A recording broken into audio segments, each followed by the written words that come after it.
আজকে আমরা যে বিষয়ের উপর আলোচনা করব তার শিরোনাম হচ্ছে রাসূল করিম সাল্লাল্লাহু আলাইহি ওয়াসাল্লামের মেরাজ এবং আমাদের শিক্ষা এবং মেরাজের উপর বিশ্বাস করার গুরুত্ব। সম্মানিত উপস্থিতি, চন্দ্র মাসের হিসেব অনুযায়ী বর্তমানে যে মাস চলছে তার নাম হচ্ছে রজব।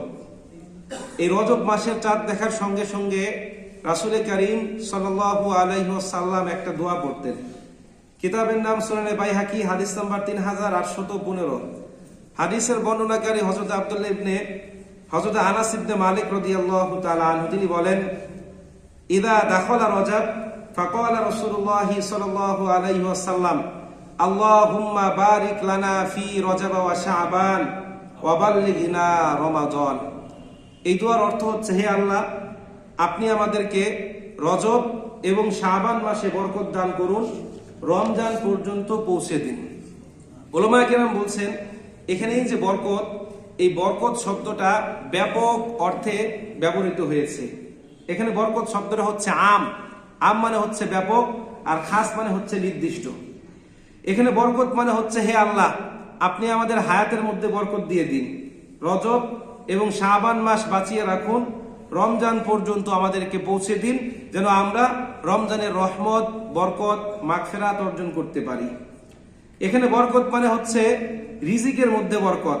হে আল্লাহ, আপনি আমাদের রিজিকের মধ্যে বরকত দিয়ে দিন, রমজান মাসে যেন রিজিকের পিছনে ছুটতে ছুটতে রমজানের গুরুত্বপূর্ণ সময়গুলো নষ্ট না করি, বরং আমল করে কাটাতে পারি।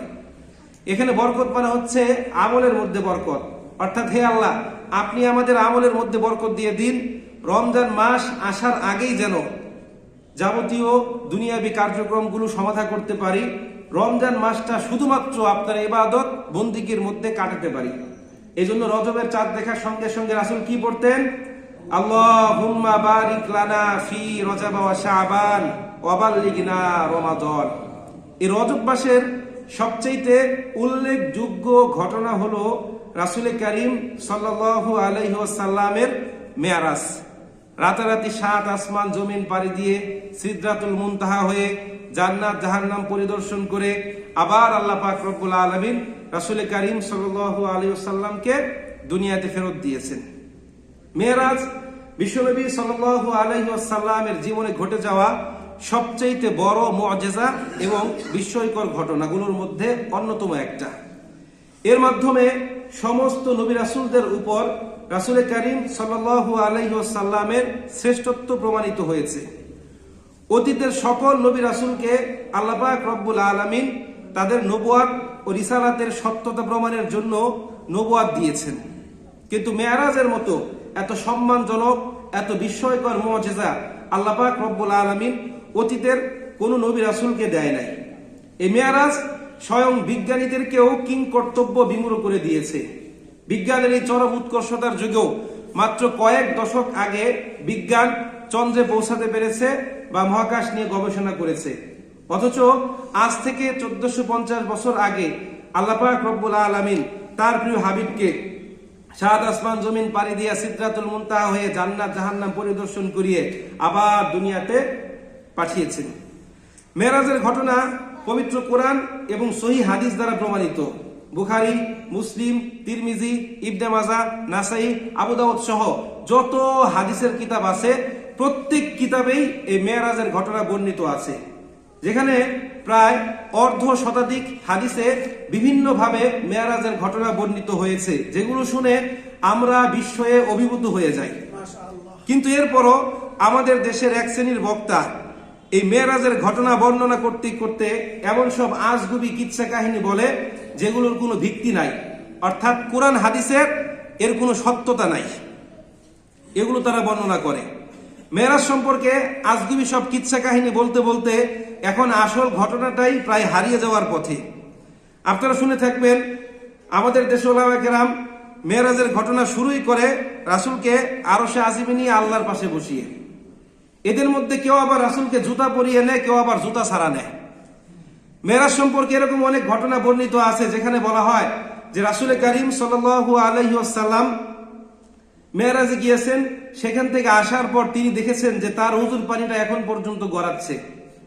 তিনি যে বিছানায় শুয়েছিলেন বিছানাটা এখন পর্যন্ত গরম, এবং যে দরজা বন্ধ করে তিনি ঘর থেকে বের হয়েছেন সেই দরজার কড়াটা এখনো পর্যন্ত নড়ছে। এগুলো শোনার পর বিস্ময়ে পাবলিক বলে সুবহানাল্লাহ। আসলে কোরআন হাদিস এগুলোর কোনো সত্যতা এখন পর্যন্ত খুঁজে পাওয়া যায় নাই। সম্মানিত উপস্থিতি, মেরাজ সম্পর্কে যে হাদিসগুলো বর্ণিত হয়েছে এর অধিকাংশ হাদিসই মুতাওয়াতির পর্যায়ে। মুতাওয়াতির হাদিস কাকে বলে? যেই হাদিসের বর্ণনাকারী সংখ্যা প্রত্যেক স্তরে এত বেশি যা গণনা করে শেষ করা যায় না, এবং এতগুলো রাবির উপর মিথ্যা অপবাদ দেওয়া যায় না। অর্থাৎ সেটা কখনোই জাল হতে পারে না, কখনোই হতে পারে না, কখনোই হতে পারে না, সেটা 100% সত্য। এরকম হাদিসকে কি বলা হয়? হাদিসে মুতাওয়াতির বলা হয়। এছাড়া একটা বিষয় নিয়ে এত অধিক সংখ্যক সাহাবী হাদিস বর্ণনা করেছে এমন বিষয়ের সংখ্যা খুবই কম। তো রাসূল করিম সাল্লাল্লাহু আলাইহি ওয়াসাল্লামের জীবনে সবচেয়ে বড় মুজিজা কি? কোরআন, এরপর মেরাজ, বা দুইটাই সমান অনেকে বলে। যাই হোক, এই মেরাজ সম্পর্কে আল্লাহ পাক রব্বুল আলামিন পবিত্র কোরআনুল কারীমে একটা সূরা নাযিল করে দিয়েছে, অথচ আমরা এটাকে বিকৃত করতে করতে এমন অবস্থা করে ফেলেছি এখন ওই বিকৃত ঘটনাগুলোই আমাদের সমাজে প্রসিদ্ধ হয়ে গিয়েছে। এর একমাত্র কারণ হচ্ছে বই পুস্তক কম পড়া, মানুষের মুখ থেকে বেশি বেশি শোনা। বর্তমানে আমাদের দেশে ঘরে ঘরে শিক্ষিত মানুষ, জ্ঞানী গুণী ব্যক্তি থাকলেও আজ থেকে 50 বছর 100 বছর আগে শিক্ষিত ব্যক্তিদের সংখ্যা কম ছিল না বেশি ছিল? কম ছিল। আজ থেকে 100 বছর আগে, 50 বছর আগে আপনার জেনারেল শিক্ষায় শিক্ষিত মানুষ সংখ্যা যেমন কম ছিল, ঠিক তদ্রুপ ধর্মীয় শিক্ষায় শিক্ষিত গবেষক আলেমদের সংখ্যাও কি ছিল? কম ছিল। দেখেন, তখন বিভিন্ন রকম ছোট ছোট কিতাব, মুকসিদুল মুমিনিন, বেহেশতি জওহর, আরো যে ছোট ছোট কিতাব আছে এগুলো পড়েই মানুষ মৌলবী হয়ে যেত, বিভিন্ন মসজিদে বয়ান করতো, বিভিন্ন কিচ্ছা কাহিনী বলতো। এখন এখানে আপনাদের বয়স যাদের 50-এর ঊর্ধ্বে বা 70-এর ঊর্ধ্বে, এরা ছোটবেলায় আরবি পড়েছেন কাদের কাছ থেকে? মক্তবের মৌলবী বা মুন্সি, এদের কাছ থেকে, ঠিক কিনা? এদের মধ্যে অধিকাংশদের উচ্চারণ কি আলিফ বে তে সে হে জিম খে এরকম না, অধিকাংশ অশুদ্ধ করে পড়ে, ঠিক কিনা? কিন্তু এখন মক্তবে বা যে কোনো জায়গায় বলেন উচ্চারণ সহি হয় এবং তারা সুন্দর করে শেখানোর চেষ্টা করে, ঠিক কিনা? সম্মানিত উপস্থিতি, তো দেখেন এখন আপনাদের কাছে প্রশ্ন, আজ থেকে 100 বছর আগে, 200 বছর আগে কোরআন, বুখারী, মুসলিম, তিরমিজি, ইবনে মাজাহ ছিল কি ছিল না? ছিল। সম্ভবত আমি যদি ভুল না করি 4th শতাব্দীর পরে বুখারী শরীফ রচিত হয়েছে। তো এই যে এগুলো ছিল, কিন্তু এগুলো ধরার মতো গবেষক, যোগ্য, দক্ষ আলেমদের সংখ্যা কম ছিল না বেশি ছিল? কম ছিল। তখন বিভিন্ন মানুষের মুখে শুনে শুনে একজন আরেকজনের কাছে একটা ঘটনা কি করত? বর্ণনা করত। আপনারা শুনে থাকবেন আমাদের দেশে গ্রাম অঞ্চলে এখনো অনেক লোকগাথা আছে যে অমুক পুকুরে গোসল করলে মানুষ খেয়ে ফেলে, তুমুক পুকুর প্রত্যেক বছর একটা করে মানুষ খায়, এরকম কথা আছে না নাই? এরকম ইসলাম সম্পর্কে অনেক আজগুবি কিচ্ছা কাহিনী আমাদের সমাজে প্রচলিত আছে না নাই? আছে। আজকে দেখেন, শুরুতে যেটা বলেছিলাম যে আমাদের দেশের অনেক মসজিদগুলোর খতিব সাহেব মেরাজের আলোচনা শুরু করে রাসূলকে আরশে আজিমে আল্লাহর পাশে বসিয়ে, এদের মধ্যে কেউ আবার রাসূলকে জুতা পরিয়ে নেয়, কেউ আবার কি করে? জুতা ছাড়া নেয়। মানে দেখেন, রাসূল করিম সাল্লাল্লাহু আলাইহি সাল্লামের জুতা মুবারকে নাকি আল্লাহ পাক রব্বুল আলামিনের আরশে আজিম ধন্য হয়েছে, এরকম কথা তারা বলে বেড়ায়। অথচ বিখ্যাত মুহাদ্দিস আল্লামা ইবনে আব্দুল বাকি জারকানি রাহমাতুল্লাহি আলাইহি বলেন, লাম ইয়ারিদ ফি খবরিন সাবিতিন ওয়ালা দাইফিন আন্নাহু রাকিয়াল আরশ। রাসূল করিম সাল্লাল্লাহু আলাইহি সাল্লাম আরশে আজিমে গিয়েছে, এর মর্মে সহিহ হাদিস তো দূরের কথা, কোনো দুর্বল হাদিসও নাই। এই মর্মে কি নাই? কোনো দুর্বল হাদিসও নাই। আপনি যখন বলবেন যে রাসূল করিম সাল্লাল্লাহু আলাইহি সাল্লাম আরশে আজিম গিয়ে আল্লাহর সঙ্গে দেখা করেছে, এটার সত্যতা প্রমাণের নিমিত্তে অবশ্যই আপনাকে কোরআনের আয়াত অথবা সহিহ হাদিস উপস্থাপন করতে হবে। দেখেন, একটা হাদিস সহিহ হওয়ার পিছনে মোট 5টা শর্ত আছে। কয়টা শর্ত? 5টা শর্ত পরিপূর্ণ হলেই একটা হাদিসকে হাদিসে সহিহ বলা হয়। 1 নম্বর হচ্ছে ইত্তিসালুস সনদ, সনদ হতে হবে মুত্তাসিল, মানে রাবীদের যে ক্রমধারা এটা ধারাবাহিক থাকতে হবে। 2 নম্বর হচ্ছে রাবী হবে আদেল, ন্যায়পরায়ণ, অর্থাৎ তার দ্বারা কোনো রকম পাপাচার বা খারাপ কাজ সংগঠিত হওয়ার সম্ভাবনা থাকবে না।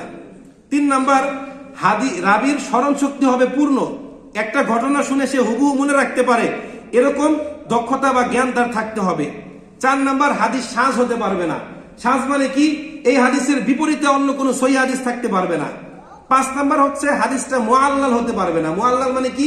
সূক্ষ্ম ভুল, মানে এমন সূক্ষ্ম ভুল যেটা সাধারণ মানুষ ধরতে পারে না, আলিম ওলামারা ধরতে পারে। এই 5টা শর্ত যখন ফুলফিল হবে তখনই সেই হাদিসকে কি বলা হয়? হাদিসে সহিহ। এই 5টার মধ্যে একটা যদি অনুপস্থিত থাকে সেটাকে সহিহ হাদিস বলা যায় না। এখন সহিহ হাদিসের পরে দয়ীফ হাদিসের বিভিন্ন প্রকার আছে। হাদিসের অনেকগুলো প্রকার, অনেক টার্ম, এগুলো আপনারা হয়তো সাধারণ মানুষ বুঝবেন না। আমরা যারা মাদ্রাসায় পড়ি আমরা অনেকগুলো বই করি, আল মাদখুলু ফি উলুমিল হাদিস, এরপর মিজানুল আকবার, এরপর উসুলুল হাদিস, এরপর মুস্তালাহুল হাদিস ও মানাহিজুল মুহাদ্দিসিন। হাদিস গ্রহণের বিভিন্ন পদ্ধতি আছে, এগুলো আপনারা বুঝবেন না। যাই হোক, তো বলছিলাম যে আল্লামা জারকানি রহমতুল্লাহি আলাইহি বলেন যে রাসূল কারীম সাল্লাল্লাহু আলাইহি সাল্লাম আরশে আজিমে গিয়েছে, এই মর্মে সহিহ হাদিস তো দূরের কথা, কোনো দুর্বল হাদিসও নাই। অথচ আমাদের দেশে এই ঘটনা প্রতিনিয়ত মসজিদে বর্ণিত হচ্ছে, ঠিক কিনা সম্মানিত উপস্থিতি? এরপর মেরাজের ঘটনা বলতে গিয়ে রাসূল কারীম সাল্লাল্লাহু আলাইহি সাল্লামকে আরশে আজিমে আল্লাহর পাশে না বসালে আমরাও মজা পাই না, বক্তাও কেমন যেন মজা পায় না।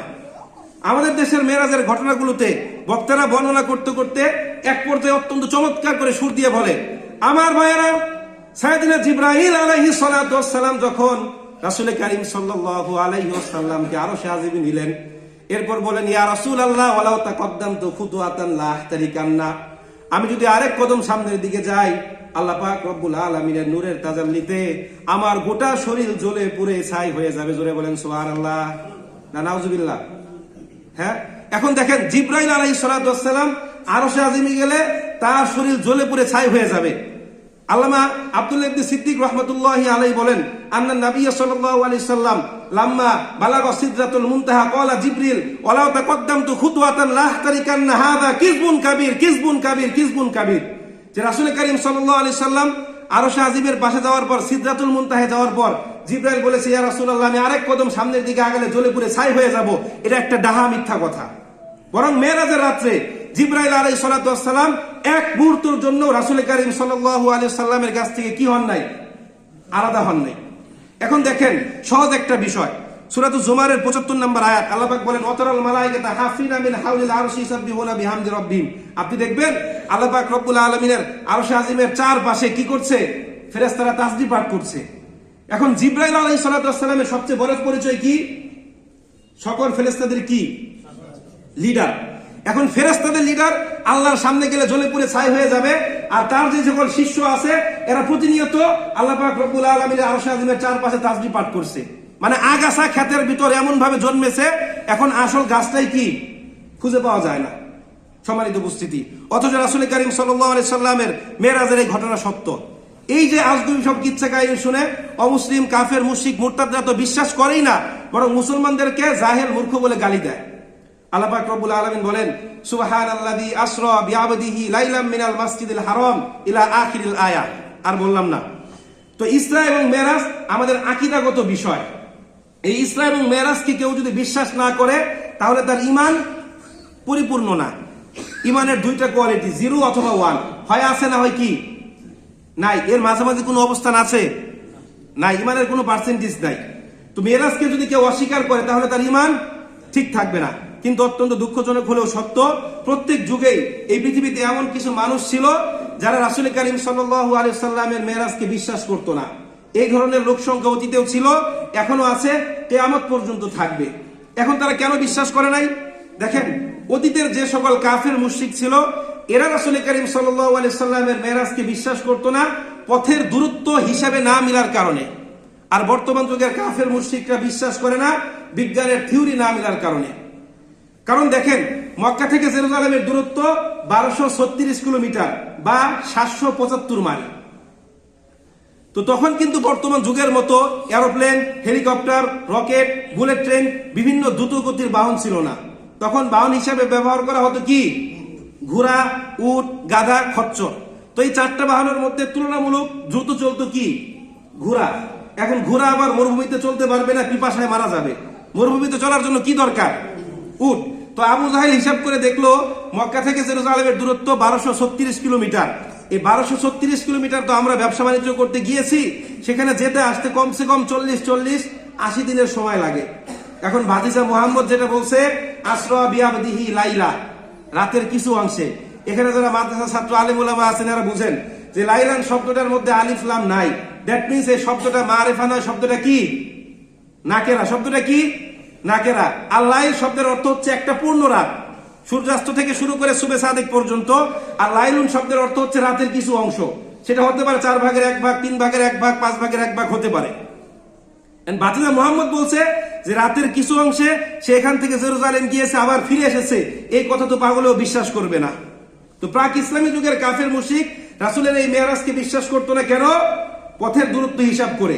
এখন বিজ্ঞান বিশ্বাস করে, বিজ্ঞানের এই চরম উৎকর্ষতার যুগে, যে 1236 কিলোমিটার এক রাত্রে কেন 2-3 ঘন্টায় ভ্রমণ করা সম্ভব, ঠিক কিনা? এখন প্লেন আছে, রকেট আছে, এরপর অনেক দ্রুতগতির যানবাহন আছে। তার মানে রাসূলের ইসরা এখন কি দ্বারা প্রমাণিত? বিজ্ঞান দ্বারা প্রমাণিত। কিন্তু তারা মেরাজ বিশ্বাস করে না। কেন? মেরাজ বলতে রাসূল কারীম সাল্লাল্লাহু আলাইহি সাল্লাম যেটা বুঝিয়েছেন, সাত আসমান জমিন পাড়ি দিয়ে সিদরাতুল মুনতাহা হয়ে জান্নাত জাহান্নাম পরিদর্শন করে আবার পৃথিবীতে ফিরে এসেছে, এটা কিভাবে সম্ভব? দেখেন, সূর্য থেকে পৃথিবীতে আলো আসতে সময় লাগে 8 মিনিট কয় সেকেন্ড? 19 সেকেন্ড। মাশাআল্লাহ, অনেকে পারে। আর পৃথিবী থেকে সূর্যের দূরত্ব কত? 9,30,00,000 মাইল। আর প্রত্যেক সেকেন্ডে আলোর গতি কত? 1,86,000 মাইল। তার মানে সূর্য থেকে পৃথিবীতে আলো আসতে সময় লাগে কত? 8 মিনিট 19 সেকেন্ড। এখন নাসার বিজ্ঞানীরা বলছে যে আকাশে এমন কিছু নক্ষত্র আছে যেগুলো সৃষ্টির পর থেকে প্রত্যেক সেকেন্ডে 1,86,000 মাইল বেগে আলো বিচ্ছুরিত করছে, কিন্তু দূরত্বের কারণে সেই তারকার আলো এখন পর্যন্ত পৃথিবীতে এসে পৌঁছাতে পারে নাই। আর একটু ভালো করে বুঝেন, তাদের মতে এই মহাবিশ্ব সহ সবকিছু সৃষ্টি হয়েছিল 1500 কোটি বছর আগে। কত বছর আগে? 1500 কোটি বছর আগে। এর মানে 1500 কোটি বছর আগে সৃষ্ট একটা নক্ষত্র প্রত্যেক সেকেন্ডে 1,86,000 মাইল বেগে আলো বিচ্ছুরিত করছে। দূরত্বের কারণে তার আলো এখন পর্যন্ত পৃথিবীতে এসে পৌঁছায় নাই। তাহলে সেই তারকা কত দূরত্ব অবস্থিত? এখন রাসূল মেরাজ বলতে যেটা বুঝিয়েছেন, সেটা কি সেই তারকার জগতে, নাকি তার চাইতে উপরের জায়গায়? এরপরে তাদের দ্বিতীয় যে যুক্তি, সেটা হচ্ছে যে পৃথিবী থেকে সূর্য বড় কত গুণ? 13 লক্ষ গুণ বড়। সূর্যের অভ্যন্তরে তাপমাত্রা 1,40,00,000 ডিগ্রি সেলসিয়াস। নরমালি লোহা গলাতে তাপমাত্রা প্রয়োজন হয় সম্ভবত, আমি শিওর না, 1538 ডিগ্রি। কয়েকদিন আগে পড়েছিলাম। কত ডিগ্রি? 1538 ডিগ্রি সেলসিয়াস তাপমাত্রায় লোহাকে গলানো হলে লোহা মোমের মতো কি করতে থাকবে? গলতে থাকবে। তো মুহাম্মদ যদি এই মহাকাশ ভেদ করে উপরের দিকে গমন করে, অবশ্যই তাকে সূর্যের পাশ দিয়ে যেতে হবে। যদি 1500 ডিগ্রি সেলসিয়াস তাপমাত্রায় লোহা গলে যায়, তাহলে 1,40,00,000 ডিগ্রি সেলসিয়াস তাপমাত্রায় মুহাম্মদের অবস্থা কেমন হবে? এরপর তাদের যুক্তি হচ্ছে এই মহাকাশে এমন কিছু ব্ল্যাক হোল বা কৃষ্ণ গহ্বর বা ছায়াপথ আছে যেগুলো সূর্যের চাইতে লক্ষ লক্ষ কোটি কোটি গুণ বড়। নক্ষত্রগুলোকে একসঙ্গে কি করে? গিলে ফেলে। মুহাম্মদ কিভাবে এই ছায়াপথ অতিক্রম করলো? এখানে মজার ব্যাপার হচ্ছে, বিজ্ঞান এই ব্ল্যাক হোল বা কৃষ্ণ গহ্বর আবিষ্কার করেছে মাত্র 75 বছর আগে। কিন্তু আজ থেকে 1450 বছর আগে আল্লাহ পাক রব্বুল আলামিন কোরআনে কিসের কথা বলেছেন? ব্ল্যাক হোলের কথা বলেছেন। বিজ্ঞান আবিষ্কার করেছে 1967 সালে। কত সালে? 1967 সালে। আল্লাহ পাক রব্বুল আলামিন সূরাতুল ওয়াকিয়ার 75 এবং 76 নম্বর আয়াতের মধ্যে বলেন, ফালা উকসিমু বিমাওয়াকিন নুজুম ওয়া ইন্নাহু লাকাসামুল লাউ তাআলামুনা আযীম। জোরে বলেন আল্লাহু আকবার। আল্লাহ পাক বলেন, ফালা উকসিমু, অতঃপর শপথ, বিমাওয়াকিন নুজুম, ওই স্থানসমূহের যেখানে তারকারাজি হারিয়ে যায়। যারা আরবি ব্যাকরণ ভালো বুঝেন, মাওয়াকি শব্দটা এক বচন না বহু বচন? মুফরাদ না জমা? জমা। এর মানে হচ্ছে মাওয়াকি শব্দের অর্থ হচ্ছে স্থানসমূহ, মানে অনেকগুলো জায়গা। নাজমুন শব্দের অর্থ হচ্ছে একটা তারকা, আর নুজুম শব্দের অর্থ কি? অনেকগুলো তারকা। আল্লাহ পাক বলেন, ফালা উকসিমু বিমাওয়াকিন নুজুম, শপথ সেই স্থানসমূহের যেখানে তারকারাজি হারিয়ে যায়। ওয়া ইন্নাহু লাকাসামুল লাউ তাআলামুনা আযীম, নিশ্চয় এটা একটা বড় শপথ যদি দুনিয়ার মানুষ বুঝতো। এখন বলেন, তারকারাজি কোথায় হারায়? মাটির নিচে? বিজ্ঞান বলছে কোথায় হারায়? ব্ল্যাক হোলে। কে বলেছেন এই কথা? আল্লাহ পাক রব্বুল আলামিন। কত বছর আগে? আল্লাহ পাক বলছে, ওয়া ইন্নাহু লাকাসামুল লাউ তাআলামুনা আযীম, নিশ্চয় এটা একটা বড় কসম যদি দুনিয়ার মানুষ বুঝতো।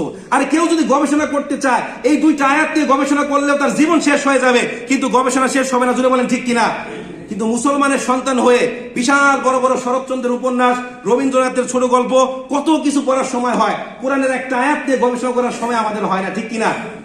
হ্যাঁ, কোরআনের একটা আয়াত নিয়ে গবেষণার সময় আমাদের হয় না। আল্লাহ পাক রব্বুল আলামিন সূরাতুত তাকবীরের 15 থেকে 16 নম্বর আয়াতের মধ্যে বলছেন, ফালা উকসিমু বিল খুন্নাসিল জাওয়ারিল কুন্নাস। দ্রুত বলছি এই জন্য কারণ শেষ করতে পারবো না। আল্লাহ পাক বলছেন শপথ ওই সমস্ত তারকারাজির যেগুলো উল্টা পথে চলতে চলতে হারিয়ে যায়। কোনগুলো হারায়? ব্ল্যাক হোলের মধ্যে গিয়ে হারায়। এর মানে দেখেন কোরআন বিজ্ঞানের কোনো অংশ নাই।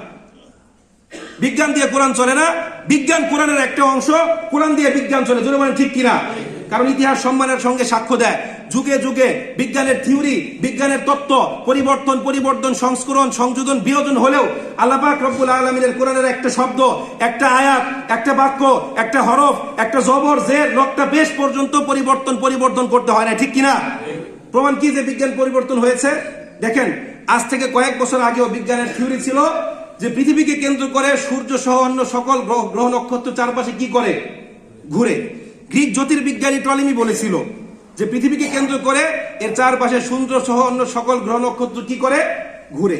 1512 খ্রিস্টাব্দের আগ পর্যন্ত মোটামুটি সবাই এটা বিশ্বাস করত।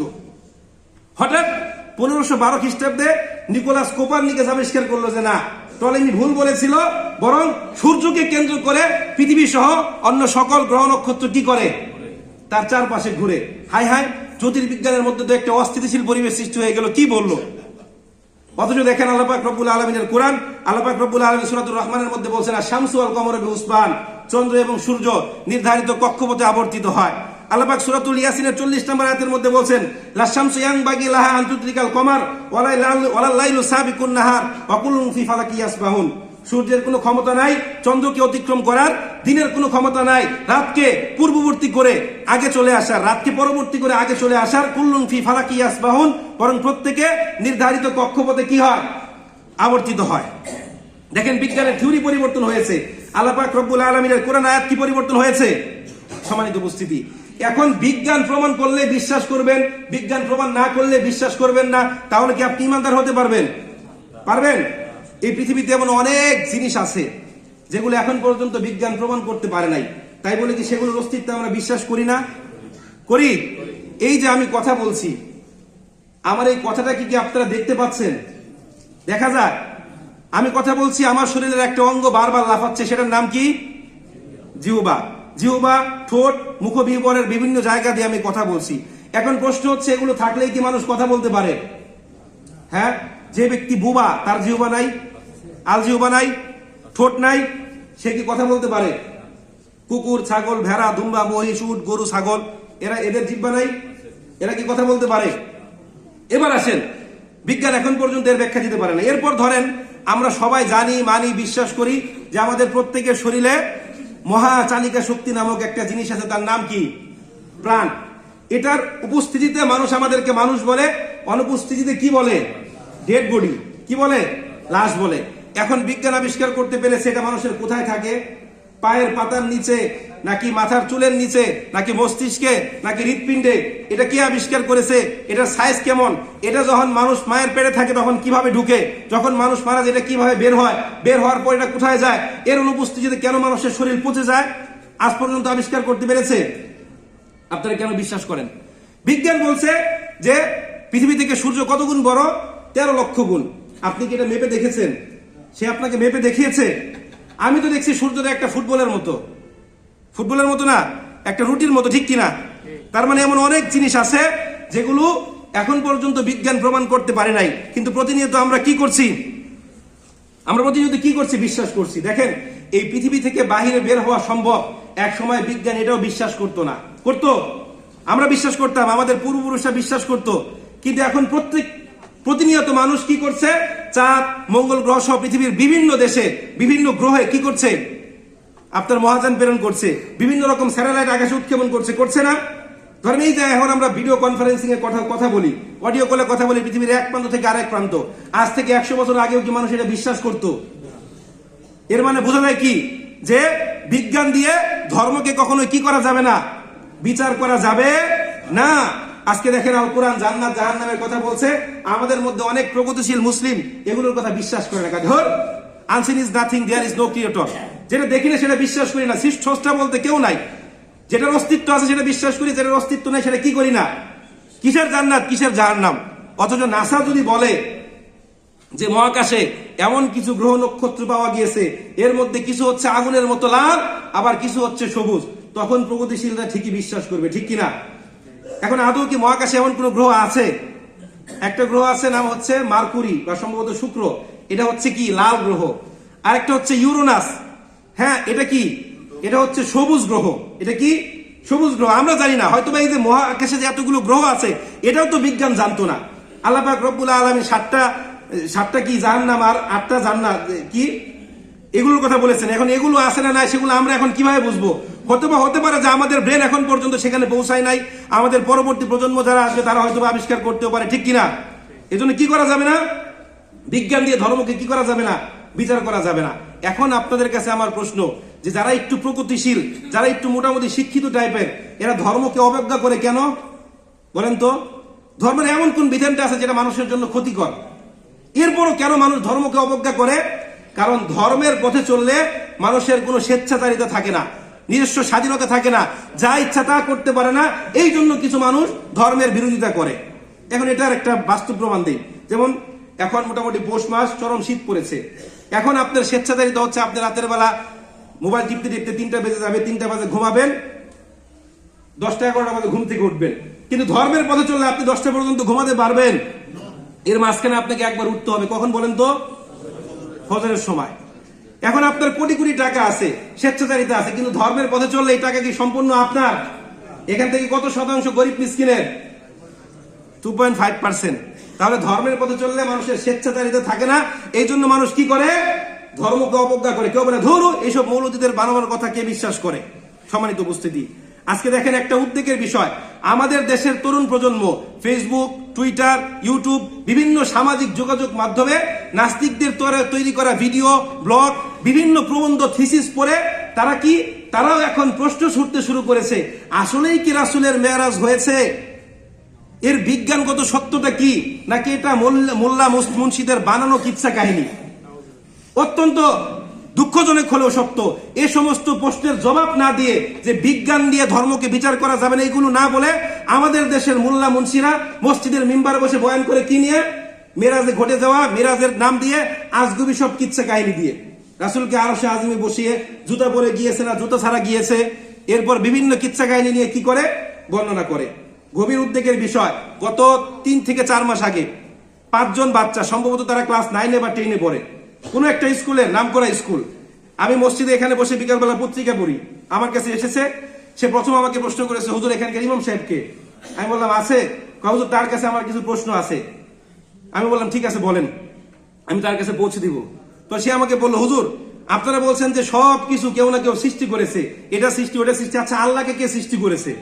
তখন আমি বুঝতে পেরেছি যে তার প্রশ্নের লাইনটা কোন দিকে যাবে। এরপর করতে করতে সে অনেকগুলো প্রশ্ন করলো।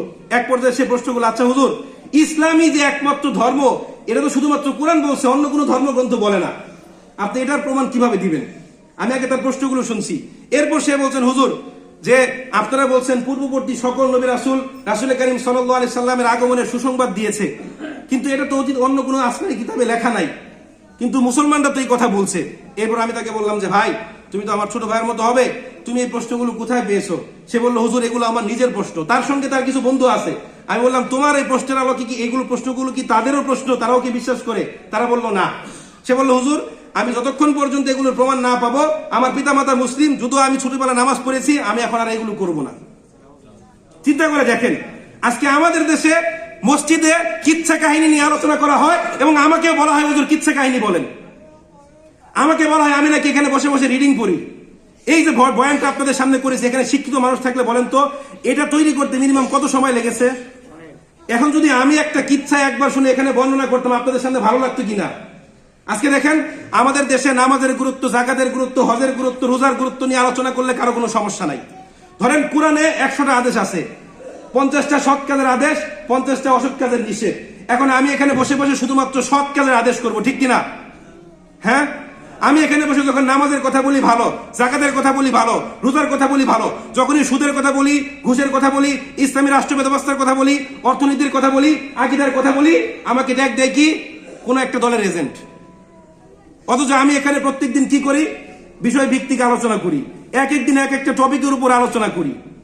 সম্মানিত উপস্থিতি, এরকম আমি জনমত নিয়েছি, সর্বোচ্চ 5 জন কি 6 জন আছে যারা এই ঘটনা শুনতে চায়। আপনাদের না হলে আপনারা করে দেখতে পারেন যে বেশিরভাগ মানুষ কোন ধরনের আলোচনা চায়। এরকম একটা মুয়াজ্জিন সাহেব একটা জরিপ করুক যে তারা কোন লেভেলের আলোচনা চায়। আমি ইনশাল্লাহ সবগুলো পারবো, সুর দিয়েও পারবো, কিচ্ছা কাহিনীও পারবো, তাত্ত্বিক আলোচনা করলে সেটাও পারবো। আপনারা বলবেন যে হুজুর আমরা এই ধরনের আলোচনা চাই। এখানে যদি 100 জন মানুষ থাকে, এক পরিবারে 5 ভাই থাকলে 5 ভাইয়ের 5 রকম খাবার পছন্দ, ঠিক কিনা?